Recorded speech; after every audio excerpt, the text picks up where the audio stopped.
High, কেমন আছো সবাই? গরমকালে আমার অবস্থা তো ভীষণ খারাপ। আমার গোটা হাত মুখ দিয়ে লাল লাল হয়ে র্যাশ বেরিয়ে গেছে আর ভীষণ পরিমাণে জ্বালা করছে। তো সেই জন্য ডিপারে একটা সুতোর কাপড়কে হালকা জলে ভিজিয়ে রেখে দিয়েছিলাম, আর সেটা দিয়েই সারাদিন হাত মুখ মুছে যাচ্ছি। এদিকে খাটটাকেও সরিয়ে নিয়েছি যাতে হাওয়াটা ভালো পাই আমরা। তারপর এখানে আমি আমার একটা রুটিন লিখছিলাম যে আমি ডেলি কী করব না করব সেই সমস্ত। ঘরের টুকিটাকি যা কাজকর্ম ছিল সব কমপ্লিট হয়ে গেছে। দুপুরে দুজনে মিলে একটু লস্যিও খেয়ে নিলাম। আর বিকেলবেলায় জয় বলল একটু বাদাম ভেজে মুড়ি মাখিয়ে দিতে, তো ওর জন্য একটু বাদাম ভেজে মুড়ি মাখিয়ে দিচ্ছিলাম। আর আমার আবার একটু চা খেতে ইচ্ছা করছিল, তো আদা এলাচ দিয়ে একটু চা বানিয়ে নিলাম। তো দেখলাম বেশি হয়ে গেছে, তাই জয়কেও একটু দিয়ে দিলাম।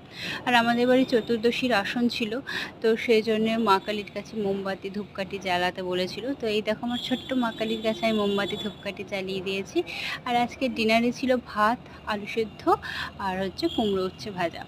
এই গরমে না সবাই বেশি বেশি করে জল খাবে, সুস্থ থাকবে, সাবধানে থাকবে।